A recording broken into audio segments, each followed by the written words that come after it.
clase, pero bueno, ahí la voy a empezar a grabar.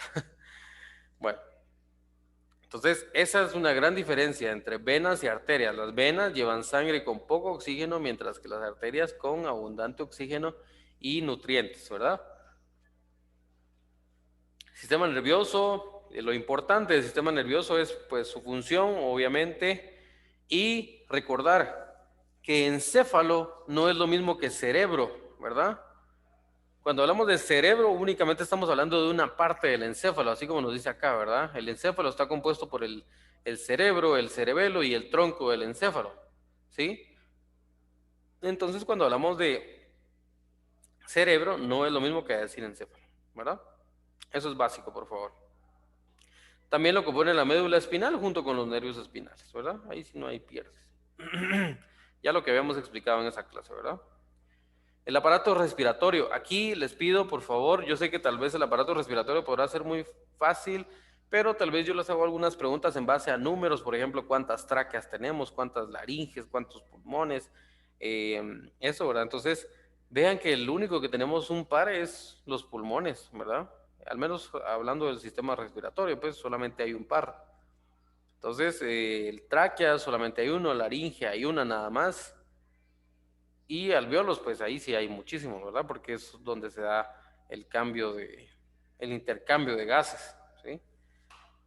Del aparato digestivo, importante pues su función y las partes, ¿verdad? Acuérdense desde la faringe, desde el esófago, estómago, duodeno, yeyuno, ilión, que no dividimos esas partes, solamente lo dejamos como intestino delgado, ¿verdad? Y así lo vamos a dejar, no se preocupen, no les voy a preguntar las otras, pero sí por lo menos saber, ¿verdad? Que posteriormente al estómago viene el intestino delgado, luego el intestino grueso, junto con las glándulas anexas que sería el hígado y el páncreas, ¿verdad? Bueno. Del aparato urinario también les pregunto cantidades. Por ejemplo, si yo les pusiera una pregunta en el examen que diga, el cuerpo humano tiene 2 uretras, ¿verdadero o falso? Verdadera. Uretras. Falso. Falso, ¿verdad? Ojo con eso, por favor. Ojo ahí, pilas con lo de la lectura, ¿verdad? Porque uréteres, uréteres son 2. Si ustedes se dan cuenta ahí en la imagen dice uréter y el uréter es el conducto que comunica el riñón a la vejiga, ¿verdad? Si ustedes se dan cuenta ahí donde dice riñón, hay un conducto que comunica el riñón a la vejiga urinaria y ese se llama uréter. Pero la uretra es literalmente el agujero por donde todos orinamos, ¿sí? Entonces la uretra solamente es una, ¿estamos? Entonces, que no se les vaya a confundir eso, por favor, porque eso para la vida, créanme, es importante. Primero, nunca les toca ir a un hospital ni nada por el estilo, pero a veces preguntan cuestiones básicas y la gente no lo sabe, ¿verdad? Entonces, como les digo, pues uretra, solo hay una. Uréteres, ahí sí son 2, y por eso les ponía yo los numeritos, ¿ve? Riñones son 2, uréteres son 2. Vejiga urinaria solamente es una, y la uretra también solo es una, ¿verdad? Estamos, entonces, por favor, pilas ahí con eso. También si les pregunto la función del aparato urinario, pues también, ¿verdad? Ahí pilas con eso. Y con eso terminamos nosotros la clase número 2 de este curso, ¿verdad? La clase número 3. ¿Cómo vamos hasta ahorita? ¿Vamos bien? ¿Nos han cansado? ¿Nos han desesperado? No, va. Clase número 3. La clase número 3 nosotros vimos este tema de la reproducción humana. Y aquí hay algunas palabras con las que se les puede hacer un poquito de chirmol la situación, pero vamos a tratar de que no se confundan, ¿verdad? Que no existan dudas. Bueno, para comenzar, habíamos determinado la existencia tanto de los gametos como de los, ¿cómo se llamaban nosotros? Las gónadas. La diferencia está en que las gónadas, ojo con lo que les estoy diciendo, ojo por favor, las gónadas son las que producen los gametos, ¿sí? Las gónadas producen los gametos, ¿estamos?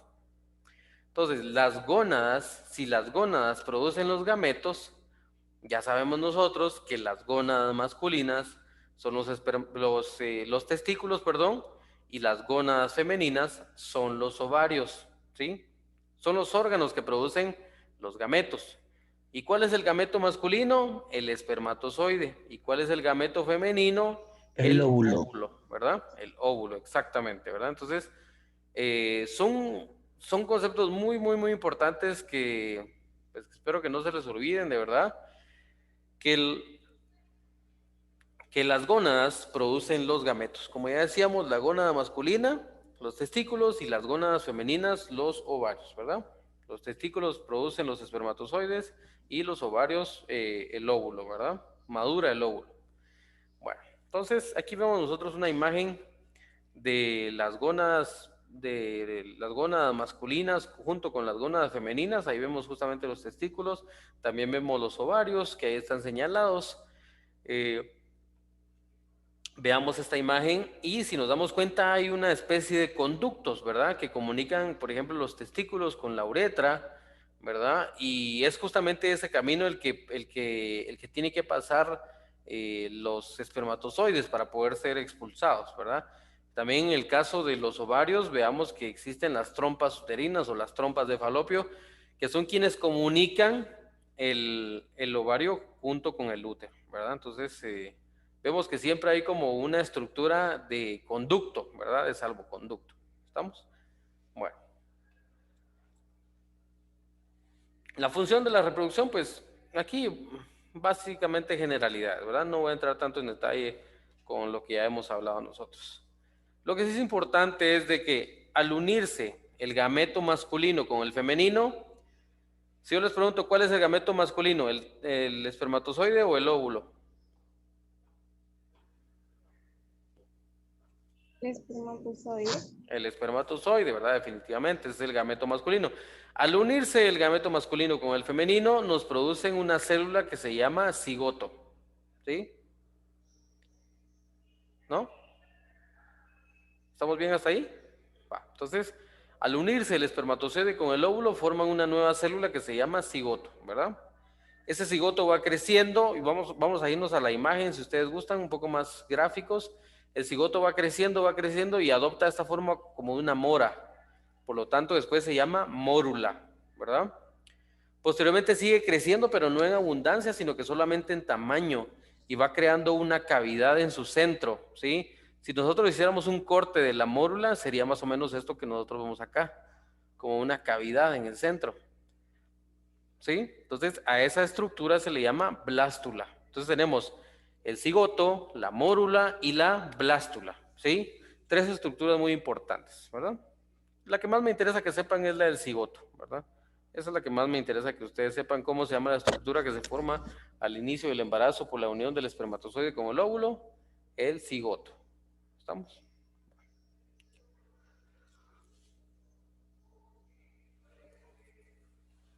Respecto a la reproducción humana, también la diferencia entre un embrión y un feto. Como ya decíamos, después de ser cigoto pasa a ser mórula, pasa a ser blástula y sigue creciendo, ¿verdad? Ese ser vivo sigue creciendo hasta que llega a ser un embrión. ¿Hasta cuándo se le llama embrión? Ojo con eso, ¿verdad? Esa es pregunta de examen. Embrión se le llama hasta la 8ª semana o los 2 primeros meses, ¿verdad? Que es exactamente lo mismo. Después de esos 2 primeros meses de embarazo, después de esas 8 semanas de embarazo, ya se le llama un embrión. ¿Estamos? Entonces, por favor, eso que no se les va a olvidar también. El parto de una persona, de una mujer, se espera que ocurra entre las semanas 34 y 42 semanas de gestación, ¿verdad? Es el proceso por el cual es expulsado el feto de la madre, ¿verdad? Y cuando hay complicaciones, se opta por realizar una cesárea, ¿verdad? Por si alguien no sabía qué es una cesárea, es una operación a través de la cual, como bien nos dice aquí, se hace un corte en el abdomen para poder extraer al bebé, ¿verdad? Entonces, por si alguien, porque algunas veces solamente se ha escuchado esto, ¿verdad? Pero no se tiene el concepto claro, ¿sí? Y esto era básicamente lo de esta semana, ¿verdad? La clase número 4, las etapas del desarrollo humano. ¿Qué me interesa que sepan ustedes de estas etapas del desarrollo humano? Para comenzar, ¿cuáles son las etapas? ¿Verdad? La niñez, la infancia, la niñez, la pubertad, la adolescencia y la adultez. ¿Estamos? Entonces, la infancia, como ya sabemos, es la primera de estas etapas y como vemos nosotros acá, cada una de las personas puede llegar a pasar por cada una de estas etapas, ¿verdad? Ahí sí que no hay nadie que se vaya a salvar. ¿Qué me interesa? Me interesa que sepan las edades, ¿sí? Eso me interesa. La infancia, de los 0 a los 5 años de edad, ¿verdad? Por favor. Eh, ¿qué, qué características tiene? Pues realmente no es tan relevante porque en algunos casos, pues, no es tan marcado. Por ejemplo, decir ya pasó de ser infancia y ahora es niñez y ya no tiene esta conducta, no. ¿Verdad? Sino que, pero sí me interesan las edades, ¿verdad? Por ejemplo, que sepan de que de los 0 a los 5 años de edad estamos en una infancia y así posteriormente, ¿verdad? Pero sí, también es importante, por ejemplo, algunas características, como por ejemplo, saber de que en la infancia empiezan a controlar los esfínteres, ¿verdad? Por ejemplo, el esfínter para ir al baño, el esfínter para orinar, por ejemplo, ¿verdad? Entonces, en esta etapa se empiezan a controlar los esfínteres. En la niñez, que va de los 6 hasta los 9 años de edad, ojo con esta característica que les dejo aquí resaltada, ¿verdad? Adquieren destrezas y habilidades psicomotoras, ¿sí? Por eso es que en esta etapa de la vida a todos los niños los ponen a hacer que chibolitas de papel, que esta, que otra manualidad, precisamente para estimular la habilidad psicomotora, ¿sí? Eso es en base a la niñez. La pubertad, la pubertad que va de los 0 hasta los 14 años de edad y es donde se empiezan a presentar características sexuales, ¿sí? Inicia antes en las mujeres que en los hombres, esa característica es importante y sobre todo pues que inicia la maduración hormonal, ¿verdad? Eso es altamente importante. Ya se empiezan a ver rastros de una maduración hormonal. ¿Cómo se empiezan a ver estos rastros? Pues por los cambios, ¿verdad? Hay cambios en la sudoración, hay vellos donde en otras ocasiones no había, ¿verdad? Y en algunas otras cuestiones. Posteriormente tenemos la adolescencia que va de los 14 hasta los 20 años. La, la adolescencia que va de los 14 hasta los 20 años de edad, exactamente.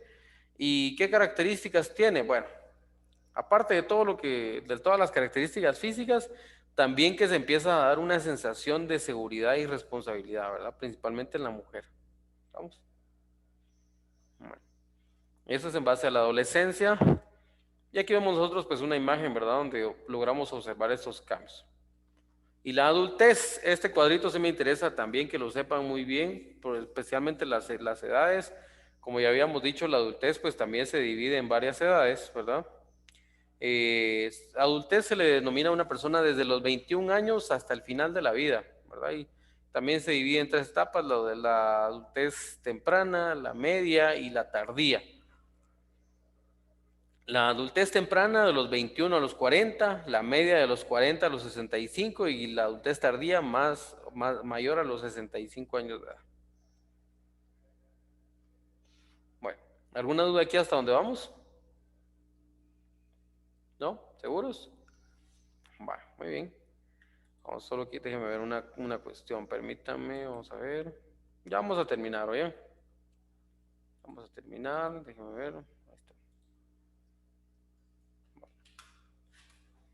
Clase número 5. Herencia y discapacidad. Bueno, aquí realmente van a ver que no les pregunto mucho, la verdad les digo, solo al menos algunas cosas muy puntuales. Por ejemplo, me interesan estos conceptos, miren, estos conceptos importantes, que sepan qué es el genotipo y qué es el fenotipo. Genotipo, como bien lo dice su prefijo gen, es toda aquella información genética que se almacena en el ADN, ¿verdad? Eso es genotipo. El fenotipo van a ser todas aquellas manifestaciones físicas, lo que nosotros vemos, ¿verdad? El color de los ojos, el tamaño de una persona, el color de la piel, cómo es físicamente, sus rasgos, ¿verdad? Etcétera. Eso es fenotipo, todas aquellas características físicas, ¿verdad? Bueno, existen algunos conocimientos previos de gran importancia, como por ejemplo aprender a diferenciar una reproducción de tipo sexual de una de tipo asexual, por ejemplo, ¿verdad? Eso es de gran importancia. Lo de mitosis y meiosis realmente no voy a entrar tanto en detalle ahora porque como les dije, me interesa más que lo sepan para cuando veamos posteriormente la célula, ahí sí vamos a tocar bien este tema de mitosis y meiosis, entonces solamente quédense con el momento con reproducción sexual y asexual.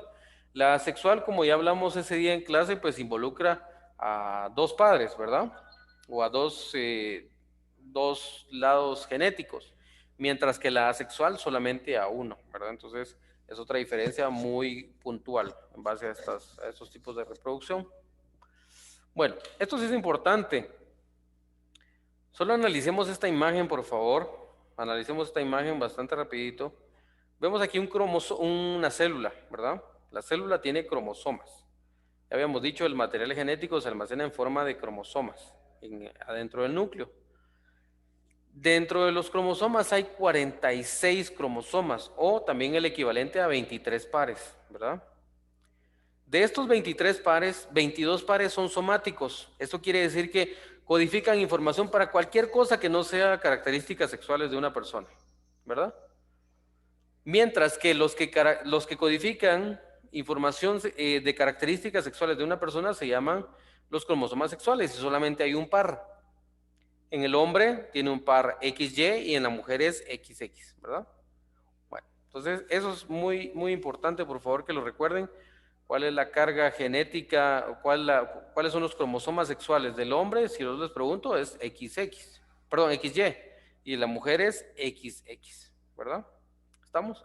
Entonces, como les digo, esa información sí es bastante puntual, pero bastante importante también. 22 somáticos y un par sexual, ¿verdad? Bueno.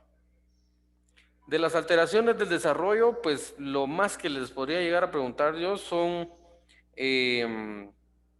por ejemplo, lo que está aquí resaltado de colores, ¿verdad? Créanme que es lo más que yo les podría llegar a preguntar.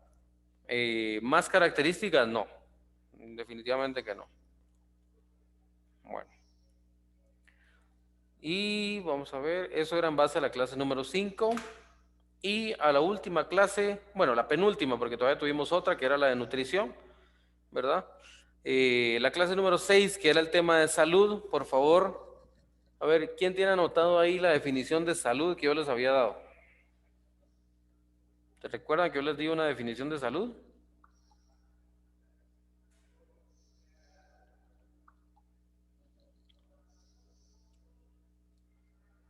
Yo les dije, según la OMS, esta es la definición de salud.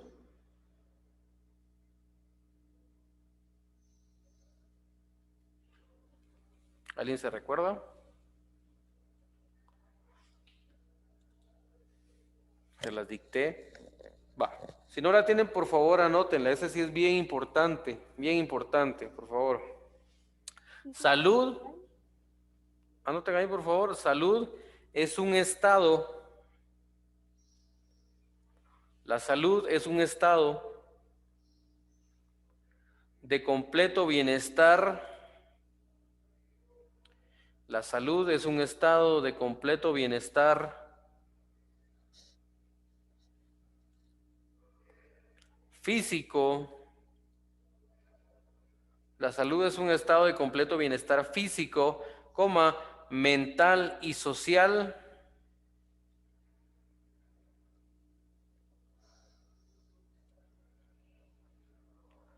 Físico, mental y social, y no solamente la ausencia de enfermedad.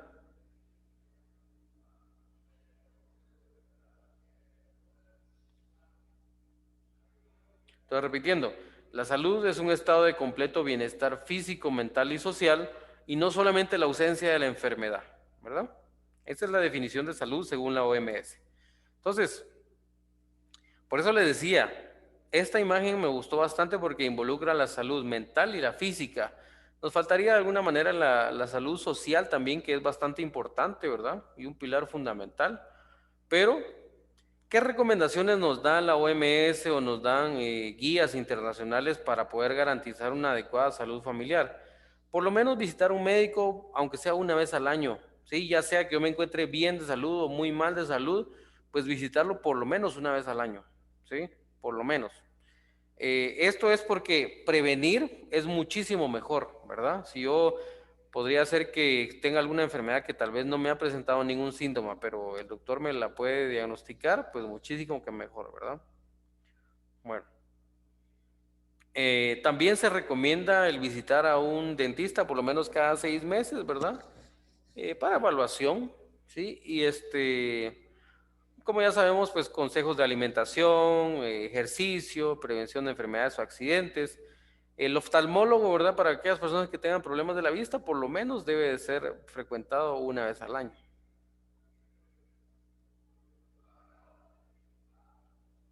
¿Estamos?